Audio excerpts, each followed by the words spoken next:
acercarse lo más posible para no usar mucho la voz, por favor. ¿Escuchan bien ahora? ¿Sí? Bueno, yo no los conozco a todos. ¿Ya están todos? ¿O no? No, faltan todos. Como para llenar la sala. Como 70. Pero no creo que estos. ¿No? No. Bueno, comenzamos entonces. Porque nosotros vamos a entrar, ¿no? ¿Cierto? Ya. Miren, yo soy el doctor Ortiz, Yasmani Ortiz Amador, soy cubano. Soy graduado de médico general en el 2013 y posteriormente hice mi beca de medicina interna hasta el 2016. ¿Ya? Actualmente me encuentro, algunos me conocen, ya me han visto en el hospital de Peter otros quizás no, ¿ya? Pero yo trabajo actualmente en el hospital de Peter. Llevo 3 años ahí, inicialmente en las salas de medicina y ahora estoy con la tarea de la jefatura de diálisis. Todavía me falta revalidar la especialidad, así que estoy pendiente ahora de conocer para poder revalidar. ¿Ya? Me dieron la tarea de mostrarles cuáles son los exámenes hematológicos básicos, porque en realidad el estudio de la hematología en general y de todo lo que nosotros podemos hacer en la medicina es bastante extenso. No se imaginan cuántas cosas, incluso hay cosas que ni siquiera yo sé que existen de exámenes complementarios, pero hoy trataremos de sintetizar eso y dar lo más básico posible. ¿Ya?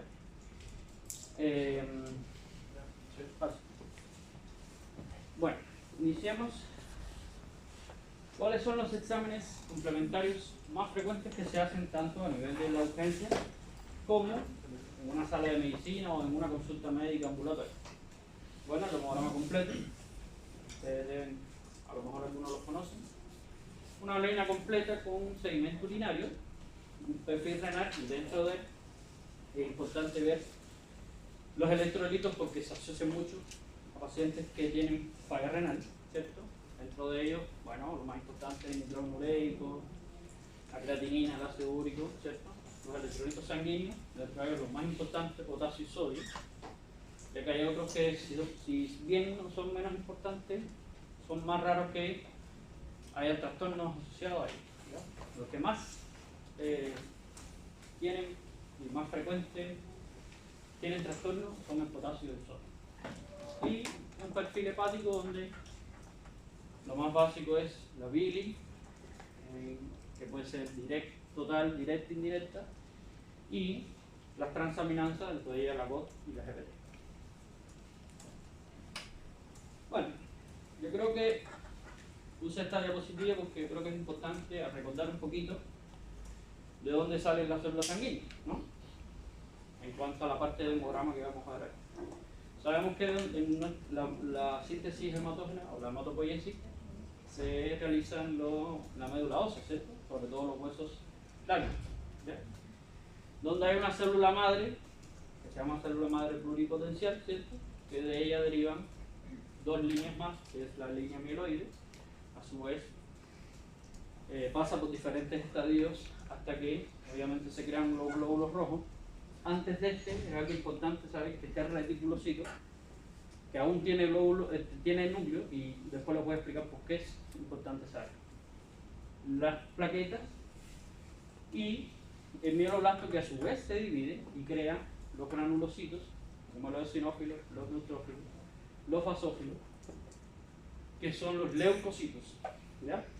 Y está la célula madre linfoide, que a su vez se divide en linfoblasto como aparece ahí, y crea los linfocitos B, los T y las células natural killers, ¿ya? Primero, veamos. ¿Qué cosa es el hemograma con flor? Bueno, comprende una serie de determinaciones, ¿cierto? ¿Ya?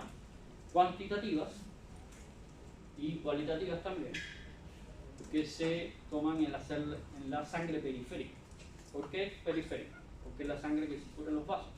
Porque también se pueden hacer estudios de sangre medular, ¿cierto? Un aspirado medular, y de ahí se puede estudiar. Pero eso ya es un poco más complejo en pacientes con alguna patología hematógena, ¿cierto? Y no se usa a diario, porque además es muy invasivo, doloroso para el paciente. Entonces, ¿qué tenemos a mano? Y que nos da una amplia gama de posibilidades diagnósticas, bastante fiel, bueno, el hemograma completo. Dentro de ellos, ¿qué tenemos? Los glóbulos rojos, los índices eritrocitarios, volumen corpuscular medio, hemoglobina corpuscular media, concentración de hemoglobina corpuscular media y rango de amplitud, así como el recuento de reticulocitos que se hace en el hemograma también.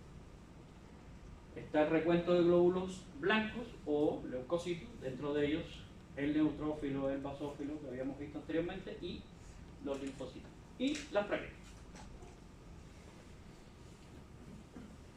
Adentrándonos particularmente en el estudio de los hematíes o eritrocitos. Bueno, son las células sanguíneas más abundantes. Tienen una forma bicóncava, o sea, como una zona esférica pero con una depresión central, que miden aproximadamente de entre 7, 8 por 2 micrómetros, 7, 8 de diámetro, 2 de espesor. Los valores normales oscilan entre 3,8 y unos 5,8. Eso en realidad se van a dar cuenta que hay muchos laboratorios que trabajan con cifras diferentes, ¿ya? Dependiendo de la forma, la unidad de medida que tengan y la forma de contarlos, porque hay contadores electrónicos y a veces el mismo usuario del laboratorio técnico puede contarlos visualmente, ya por campos de visión. Bueno, ¿cuál es la misión principal del eritrocito? Bueno, transportar el oxígeno y el CO2 hacia la célula para que ocurra el metabolismo celular. ¿Y cómo lo hace? Gracias a la hemoglobina, ¿cierto?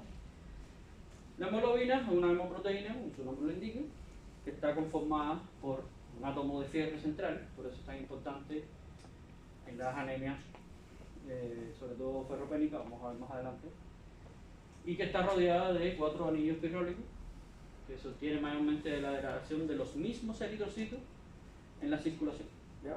Un eritrocito cuando pasa sus días, que son aproximadamente 120 días la vida útil, pasa por el vaso y por otros nódulos linfáticos y se rompe. Y se libera la hemoglobina, pero esa hemoglobina no se pierde. Se vuelve a llevar a la médula para volver a sintetizar eritrocitos. Su valor normal varía entre 12 y 15 en la mujer, 13 y 16 en el hombre. ¿Ya? Y hay varias maneras, otra manera de cierta manera saber cómo está la hemoglobina es a través del hematocrito, que es el porcentaje de células o sea, de fracción sólida, ¿cierto? Que se toma una muestra cuando se centrifuga.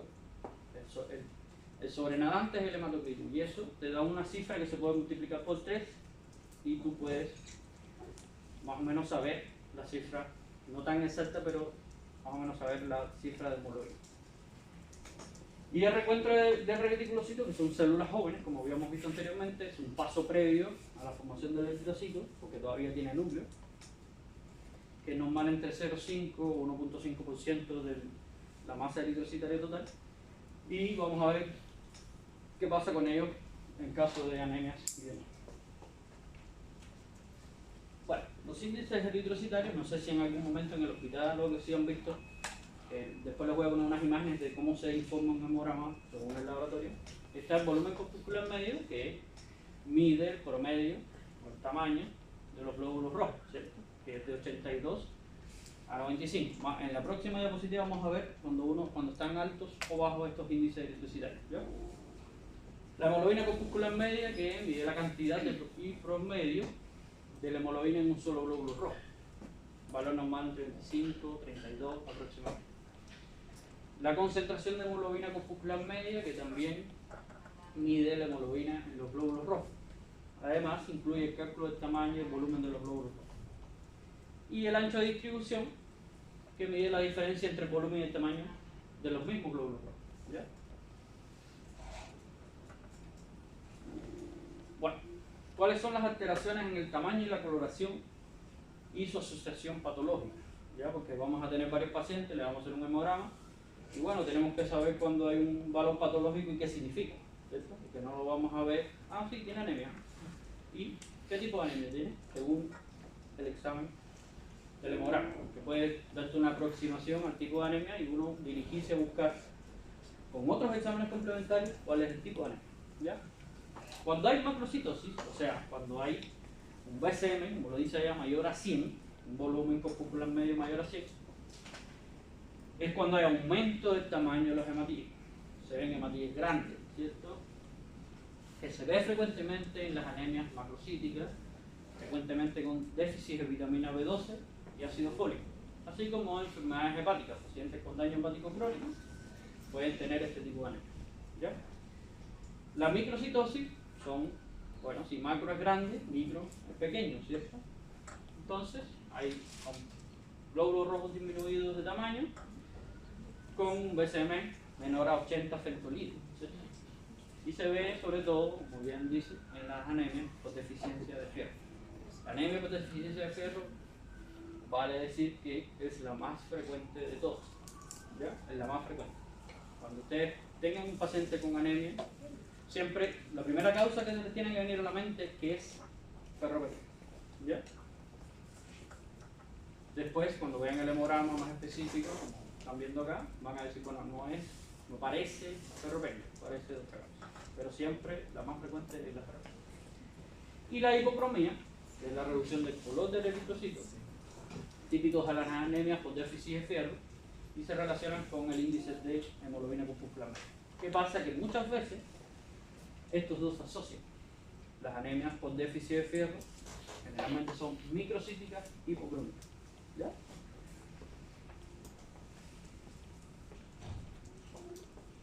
¿Cuáles son las alteraciones en la forma y asociación isosociación patológica? Bueno, está el dacriocito o hematía en lágrima o en raqueta, y que se puede observar frecuentemente en la mielofibrosis. Son pacientes que hacen enfermedades mieloproliferativas y terminan haciendo mielofibrosis, y son característicos de estos hematíes. Además de la invasión neoplástica medular. Hay cáncer, sobre todo hematógenos, que invaden la médula, ¿ya? Y causa este tipo de hematíes que cuando se observan y te los dice el froti, tú puedes tener una idea de qué puede tener el paciente, además de la clínica, por supuesto. Los esferocitos, su nombre indica, son en forma de esferas, ¿ya? Y se ve sobre todo en anemias de tipo autoinmune y las esferocitosis hereditarias. Yo conocí a un niñito en Cuba que tenía una esferocitosis. Nació con eso. Su papá tenía un rasgo, su mamá no, y obviamente por genética nació con el rasgo de esferocitosis. La cantocitos, que son en forma de estrella, tienen como proyecciones. ¿Sí? ¿Solo se da genéticamente? ¿Cómo? ¿Solo es por enfermedades genéticas la esferocitosis? La esferocitosis no, también por anemias hemolíticas autoinmunes y en enfermedades genéticas, porque la esferocitosis es hereditaria, es una enfermedad genética. Ninguno de los dos padres tenían la enfermedad, pero tenían un alelo, un gen. Y desgraciadamente se combinaron esos dos y él fue enfermo. O sea, los padres son portadores y él es enfermo. ¿Ya? Los acantocitos, que son en forma de estrella, tienen proyección y se ven generalmente en enfermedades hepáticas y en pacientes post-plenectomizados. Eso quiere decir que les sacan el vaso, ¿ya? Los depranocitos, que son hematíes en forma de hoz, que están obviamente en la anemia depranocítica o falciforme. Esta anemia no es muy frecuente acá en Chile, porque obviamente no existe. Ahora ustedes están viendo pacientes de color de piel negra, ¿ya? Porque la raza humana es una sola, no hay raza negra ni blanca, es la raza humana, es color de piel blanco o negro, ¿ya? Y son frecuentes pacientes afroamericanos que poseen esta anemia de células, anemia depranocítica o de células falciformes, que el hematí es como deformado en forma de hoz y causa crisis vasoclusiva. ¿Por qué? Porque ese hematí pierde la capacidad de modelarse a medida que va pasando por los vasos sanguíneos y se rompe. Los pacientes hacen crisis de dolor. ¿Por qué? Porque se tapan las arterias y las férulas y eso causa isquemia de los tejidos, ¿ya? Pero no es frecuente acá en Chile, es más frecuente en ti, pacientes de raza de la color de piel negro, por ejemplo, en Cuba existe bastante. los estomatocitos, que son células que tienen una hendidura y que se asemejan a una boca, presentes en anemias hemolíticas y hepatopatías. Aquí tenemos algunos ejemplos. No se dan cuenta el leucocito como en forma de raqueta, el esferocito obviamente bien redondito, se me pasó, puse dos esferocitos. El estomatocito y el acantocito, que tiene espículas, ¿cierto? Bueno, los leucocitos son parte obviamente de la defensa inmunitaria del organismo, o sea, saben que existe una inmunidad celular y una inmunidad humoral, ¿no? La inmunidad celular está a cargo de los leucocitos, que incluyen obviamente los basófilos, neutrófilos, eosinófilos y los linfocitos. Cuando existe lo que se llama neutrofilia, ¿ya? Cuando se observa con mayor frecuencia el proceso infeccioso bacteriano. Ustedes tienen un paciente que tiene clínica de una infección, fiebre, malestar general, ¿ya?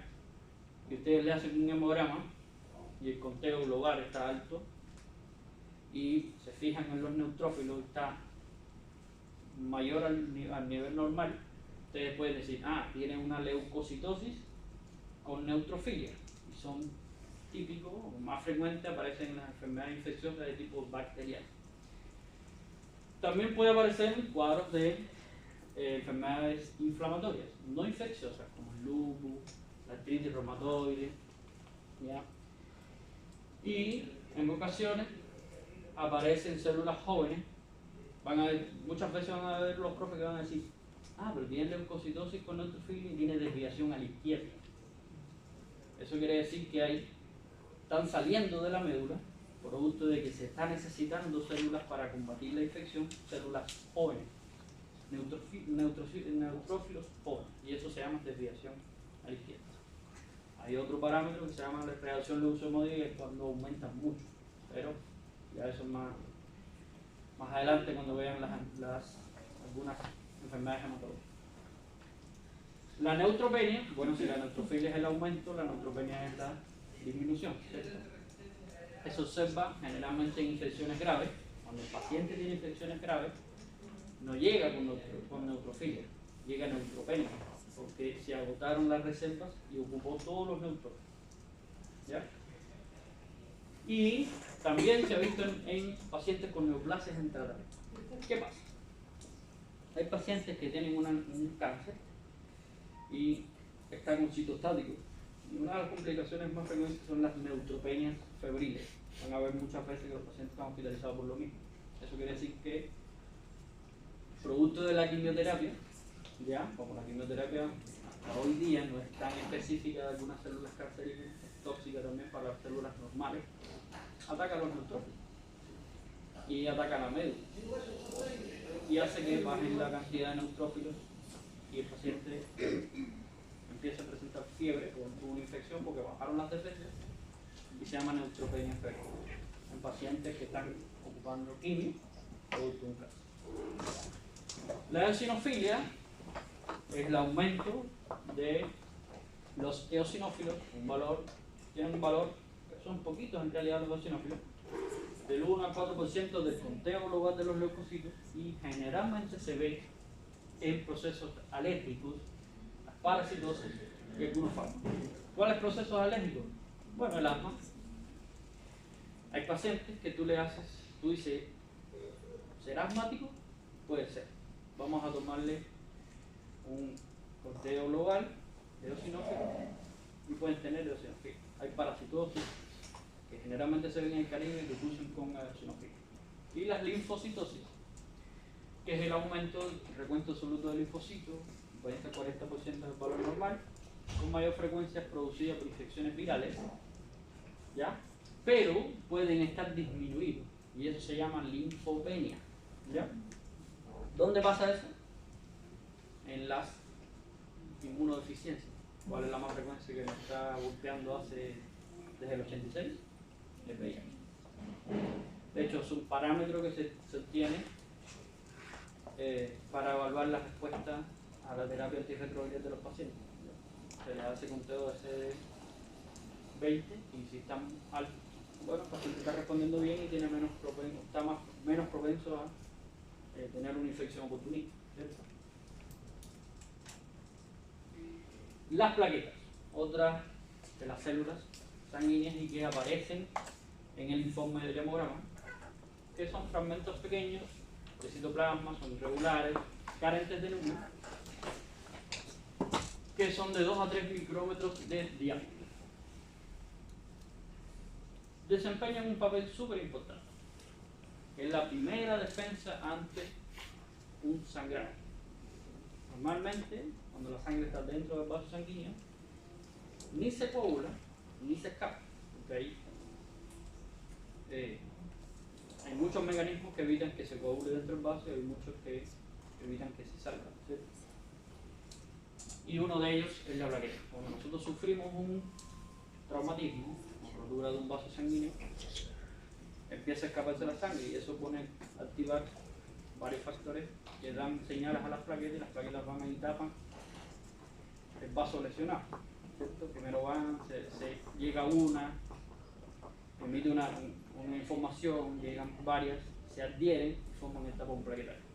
Bueno, ese es el trabajo de la plaqueta en nosotros. Tienen una vida media de aproximadamente 7 días. ¿Por qué es importante saber? Cuando ustedes estén practicando con un médico, muchas veces el paciente tiene medicamentos tipo antiagregantes plaquetarios, incluso a veces tiene dos, como es el clopidogrel, no sé si han escuchado de él, pacientes con cardiopatía isquémica, y lo van a operar. Y llega el cirujano y te dice, tiene que estar sin clopidogrel. Y tú le dices, bueno, esperemos de aproximadamente unos 7 días para que quede el efecto. ¿Por qué? Una vez que se bloquea ese efecto, cuando ya la plaqueta está bajo el efecto antiagregante, no se va a agregar hasta pasados los 7 días que muere y salen plaquetas nuevas sin ese bloqueo. Entonces, por eso es importante saber la cantidad de días que dura una plaqueta sin quimio. Porque si es una cirugía de urgencia, hay que operarla. Buscaremos la manera de combatir los sangrados. Pero si es una cirugía electiva, el cirujano le va a pedir eso. Tenemos que esperar 7 días y tú te vas a quedar sin bloqueo. En caso de que el paciente use antiagregantes plaquetarios. Su valor normal es entre 150 y 400 mil por 10 a la 9 por litro. Y como todas las células pueden estar altas o bajas su recuento, ¿cierto? Cuando está bajo su recuento, generalmente por debajo de 150 por 10 a la 9, se llama trombopenia. ¿Ya? Esto quiere decir que obviamente están disminuidas y obviamente estamos predispuestos a sangrado, porque es la primera línea de taponamiento de las traumatismos. Y es frecuente en los procesos inmunes como la púrpura trombocitopénica inmunológica. No sé si han escuchado de ella. Generalmente frecuente en niños, que hay anticuerpos que atacan las plaquetas y evitan que ellas se agreguen, se adhieran, ¿cierto? Entonces, y el lupus también. Hay veces que el paciente llega con sangrado de encías, sangrados menstruales incoercibles, y le hacen un hemograma y tiene 80.000 plaquetas. Y le dice, ¿quieres nada? Le empieza a buscar y buscar y buscar. A veces, lupus. Muchas veces nos ha pasado. Lupus, y tú no lo sospechas porque el paciente nos dice, oye, alguna vez en mi vida he tenido dolores articulares, pero no es una cosa preocupante. Y cuando empiezas a buscar y buscar, y empiezas a sacar causas frecuentes, a veces aparece el lupus.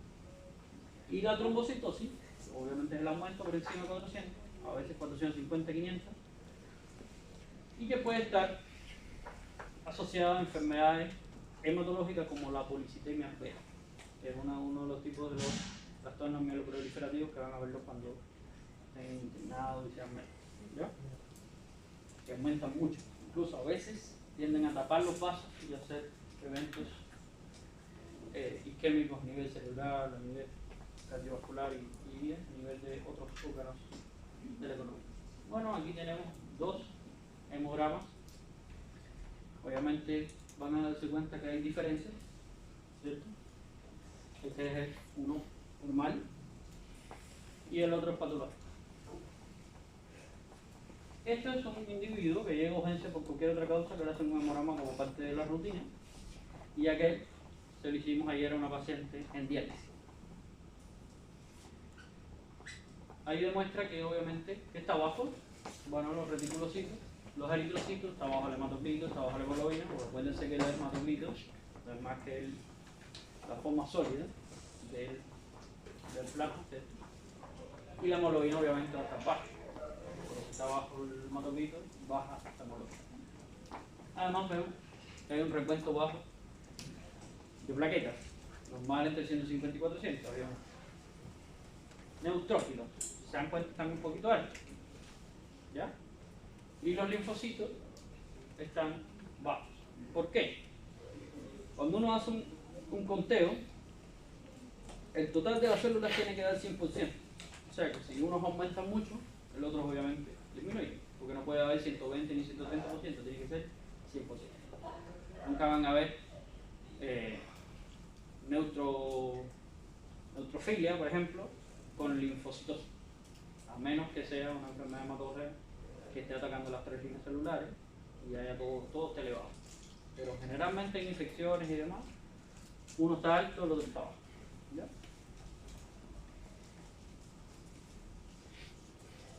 Y esto es una fórmula diferencial. Como habíamos dicho, el hemograma viene con... A veces ustedes piden el frotis si es que les sospecha que una enfermedad hematógena o no. Pueden pedir un hemograma normal, un hemograma completo sin frotis. El frotis es para ver las características morfológicas de todas las células sanguíneas. Dentro de ellas, los leucocitos, las plaquetas y los hematomas. ¿Cierto? Si nos damos cuenta, acá hay un óvalo que marca algunas de las características de la morfología de eritrocitos patológicos que habíamos visto anteriormente. Entre ellos, anisocitos, macrocitosis, microcitosis, normocromía. ¿Ya? Son variantes de eritrocitos que aparecen en enfermedades. Ese es el hemograma de la paciente, ese es el frotis del hemograma de la paciente de diálisis, que tenía la anemia y por eso tiene micro, macro y aniso. ¿Ya? Tiene hematíes de diferentes tamaños. Entonces se llama anisocitosis. Una hematía grande, una pequeña. Y ella obviamente, por ser paciente de diálisis, siempre tiene su deficiencia de fierro. Porque ahora en el circuito pierde mucha sangre. En el circuito de... Bueno, otro de los exámenes rápidos, muy informativos, importantes, es la orina completa y sus sedimentos. Bueno, es la evaluación física, química y microscópica de la orina. ¿Ya? Puede ser muy valiosa e importante a la hora de diagnosticar sobre todo lesiones renales y también enfermedades sistémicas. ¿Ya? Vamos a ver después por qué. Inicialmente se analiza su color y apariencia. Muchas veces van a ver, que lo vamos a ver un poquito más adelante, que el laboratorio te dice las orinas están turbias. ¿Y por qué? Bueno, porque están llenas de células y eso ocurre y eso causa turbidez de la orina. Y eso es un parámetro a pensar cuando el paciente tiene infección del tracto urinario. ¿Ya? Y obviamente se observan otros componentes físicos como son los leucocitos, los hematíes y los cilindros. Pues vamos a ver cuál es la importancia de esos cilindros, que son nada más que detritos celulares, son células rotas, ¿ya? Porque normalmente no pueden existir en la orina. ¿Ya? Y a veces nos dicen ya hay presencia de bacterias o no, pero no nos especifican qué tipo de bacterias. Hay bacterias, hasta ahí. Porque para saber la bacteria hay que hacer un urocultivo. ¿Ya? Aquí vemos un físico-químico donde nos da, y un sedimento donde nos da cómo se informa en el laboratorio la orina. Primero, como habíamos dicho, color, el aspecto. La densidad o gravedad es importante en algunas enfermedades, pero son pocas. Por ejemplo, hay enfermedades trastornos del sodio a nivel central que aumentan o disminuyen la densidad. Pero eso de forma básica no es importante saberlo. ¿Ya? Da el pH, es importante igual. Y como habíamos visto, da leucocitos y da proteínas, glucosa, acetona, pigmentos biliares Y dentro del seguimiento también se estudia la cantidad de leucocitos, hematíes, bacterias, cilindros y demás. ¿Cuáles son sus valores normales? Los leucocitos pueden existir en la orina y no ser patológicos de 0 y hasta 5. ¿Ya? Cuando están aumentados, significa que el paciente que tiene una infección de este tipo. ¿Ya? Los hematíes de ninguna manera pueden aparecer, porque la membrana basal glomerular no los deja pasar. Y cuando existe, eso se llama hematuria. ¿Ya?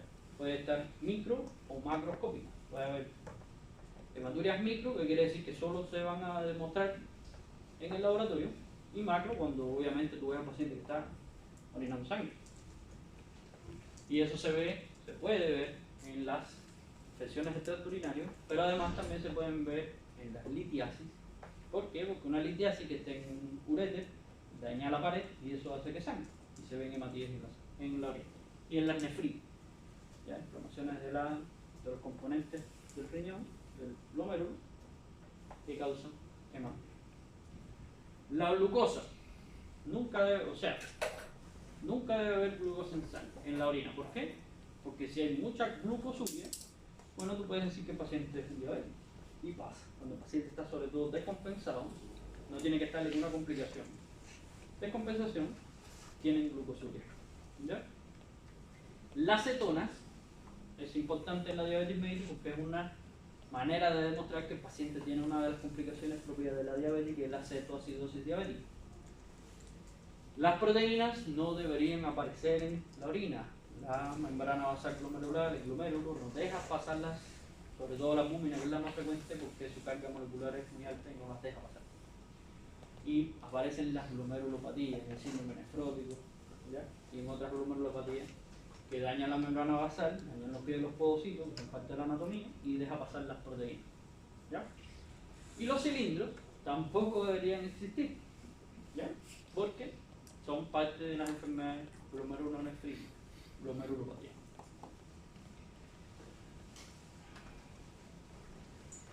Bueno, dentro del perfil renal y electrolítico son aquellos que nos permiten evaluar en general la función renal, ¿ya? Que miden la capacidad de excreción por parte del riñón de los desechos tóxicos del metabolismo, como son la urea, el nitrógeno ureico, etc. ¿Ya? Así como su capacidad para regular el medio interno, porque sabemos que el aficio, el riñón es parte de la regulación del medio interno, regulando el sodio y el agua, ¿cierto? Entonces, bien podemos ver durante un perfil renal que obviamente los riñones no están funcionando. ¿Ya? Aquí tenemos un informe de esa paciente de diálisis, que obviamente tiene un trastorno renal, tiene una enfermedad renal crónica, que está en diálisis, ya sus riñones no depuran los desechos tóxicos, por eso está aumentada la urea, 140, valor normal entre 10 y 50, tiene el nitrógeno ureico elevado igual, y tiene una creatinina elevadísima, en 7, ¿ya? Y un filtrado glomerular por ende, lo que marca de realmente la función renal baja, porque ya sus riñones no están filtrando ahí, no están haciendo su trabajo. Y por el otro lado tenemos lo que en algunos países como el mío se llama ionograma, que no es más que la determinación de iones en sangre, ¿cierto? Está el calcio, el fósforo, el sodio, el potasio y el cloro. Los más importantes y los que más se trastornan son el sodio y el potasio, ¿ya? Que si está bajo el sodio es hiponatremia, ¿ya? O sea, hay algo que está perdiendo mucho sodio, o el riñón no está botando agua y está diluyendo el sodio. El sodio no es que esté bajo, sino que hay mucha agua en el organismo y está diluyendo y se sensa un sodio bajo. Eso puede causar trastornos, sobre todo neurológicos, ¿ya? El paciente puede estar soporoso o puede llegar en coma, ¿ya? Porque hay edema cerebral, al igual que el hipernatremia. Y la hipopotasemia y la hiperpotasemia, que es mucho más frecuente que el tema del sodio, que obviamente una de las complicaciones más graves es el corazón. Cuando hay hiperpotasemia, el corazón puede hacer un paro inquieto, ¿no? Porque no se relaja producto de la despolarización de la membrana, ¿cierto? Pruebas de función hepática. Otra de las cosas importantes que podemos hacer, sobre todo hay muchos pacientes con daño hepático crónico circulando sé si es porque toman mucha chicha, no sé. O porque aquí la bebida es bastante barata. Entonces se dañan el hígado. Bueno, sabemos que el hígado lleva a cabo muchas funciones de tipo bioquímicos, de síntesis y de excreción, ¿ya? Que a través de los exámenes complementarios de la función hepática podemos determinar la presencia o no de daño hepático y así realizar diagnósticos específicos, ¿ya? Determinando la severidad, estableciendo un pronóstico y además nos sirve para tener un monitoreo de la enfermedad en un paciente que ya tiene un daño hepático crónico, que está en estadio inicial, y con las pruebas de función hepática podemos ir viendo si este paciente o no es que vaya a regresar a la normalidad, pero puede mejorar o empeorar, ¿ya? Que las principales determinaciones son las proteínas totales, que son parte de la síntesis hepática, y dentro de ella la albúmina, que es la más frecuente y mayor, ¿ya? La aspartato aminotransferasa, la ST o la GOT como la conocemos, la alanino aminotransferasa, que es la GPT, también conocida, y además la concentración de bilirrubina. Aquí tenemos una dosificación de laboratorio de bilirrubina, la primera, normal, está dentro del rango normal, y obviamente eso descarta que el paciente no tenga un problema hepático del tipo colestasis, o sea, su vía biliar está trabajando bien y su bilis circula de la mejor manera y no se acumula. Sin embargo, vemos que debajo está un examen de bilirrubina total, directa e indirecta, en un paciente con daño hepático crónico, sobre todo por alcoholismo, y que su vía biliar no está trabajando bien y se acumulan las sales biliares. ¿Ya? Vemos GOT y GPT normales y GOT y GPT elevadas por lo mismo, daño hepático crónico, congestión, ¿ya? ¿Dónde se ve? Bueno, en el daño hepático crónico por alcoholismo, como habíamos dicho, en las hepatitis agudas o crónicas, que hay destrucción de la célula hepática y necrosis. En el hígado isquémico secundarios a los shock. Hay pacientes que llegan en shock y tienen daño hepático. Uno se pone a indagar con los familiares o con el mismo paciente, que es que está vigil, si toma alcohol, si tiene alguna enfermedad hepática, tuvo una hepatitis, tiene un diagnóstico de una hepatitis crónica, y te dice que no. Y simplemente por hipoperfusión, el hígado se isquemia y mueve los exámenes de laboratorio, los altera, porque hay un hígado que se está destruyendo y es como si tuviera una hepatitis u otra enfermedad. Y en la insuficiencia cardíaca congestiva pasa lo mismo, el hígado también se destruye. Y pueden haber GOT y GPT elevadas y bilis elevadas. Bueno, a lo mejor les fue corta la clase, pero lo único que les puedo decir en final es que a pesar de que los exámenes complementarios son importantes en la evaluación de los pacientes, nunca deben pensar que sustituyen la capacidad de diagnóstico que tiene la anamnesis y el examen. Con esto les quiero decir que muchas veces existen las laboratoriopatías o la toma de muestras que no se hizo de la mejor manera. Hay varias experiencias, les puedo comunicar que hay varias experiencias sobre esto. Un día, fin de semana, dejé un paciente en medicina, en el hospital de Vigo, con daño hepático crónico de estadio final, pero que no estaba tan mal. Y dejé tomado unos exámenes y le dejé al residente que los revisara en la tarde. Y no me avisó y yo revisé, porque desde la casa se puede. Y cuando vi, tenía todo bajo, potasio bajísimo, sodio bajísimo, todo bajo. Y resulta, y sin embargo el paciente no se había complicado, no se había empeorado, ¿ya? Y resulta que simplemente habían tomado los exámenes de la vía donde se estaba pasando el suero. Y eso obviamente ¿qué hace? Diluye la muerte. Entonces, por eso es que les digo que nunca, a pesar de que sean importantísimos, y a veces, en pocas ocasiones, nos ayuda muchísimo a decir que hay una enfermedad, porque muchas veces tenemos muchas cosas alteradas y no sabemos qué cosa es. Nunca debe sustituir dice, son complementarios. Complementan el diagnóstico. No son la parte importante. No podemos ser médicos de que, te duele la cabeza, te duele la orina. Bueno, una orina completa. ¿Ya? Porque a veces podemos hacer diagnósticos sin enviar nada al laboratorio. Nada. No pueden sustituir el buen juicio jurídico. ¿Ya? Bueno, dudas. Pregunten ahora, no caen en cárcel.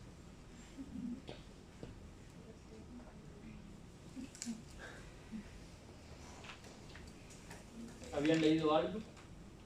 ¿Habían visto algo? Hablen sinceramente, que para siempre les sirvió de algo la clase, los orientó al menos a ver cómo pueden ser las cosas, porque aunque ustedes no lo crean, hoy están aquí, se van a ir a dormir para casa y mañana van a abrir los ojos y va a ser su primer día como médico en un hospital. Sí, porque yo fui estudiante igual que ustedes. Y cuando si todavía me quedan como 3 años, no me quedo. ¿Para qué estudiar tanto? Si me va a quedar, todavía me quedan 3 años.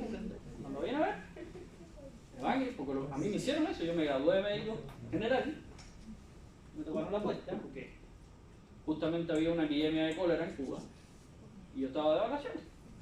Rico, suave. Me tocaron la puerta, ¿ustedes de Tokio Maritim? Sí, para el hospital. Yo dije, pero si todavía me quedo en vacaciones y yo quería estudiar para empezar. No, para el hospital. Ven a ver, cierran los ojos y cuando se levantan ya tienen que ir al hospital porque tienen el primer turno. Y, ojo, generalmente el primer día les toca. ¿Ya? Les toca. Así que tengan una vida placentera, vean series, vayan a ver una película, tengan pareja, pero también estudien. ¿Ya? Porque yo hago todas esas cosas. ¿Algo que quieran añadir? ¿Algo que quieran preguntar? Ya, se acaba.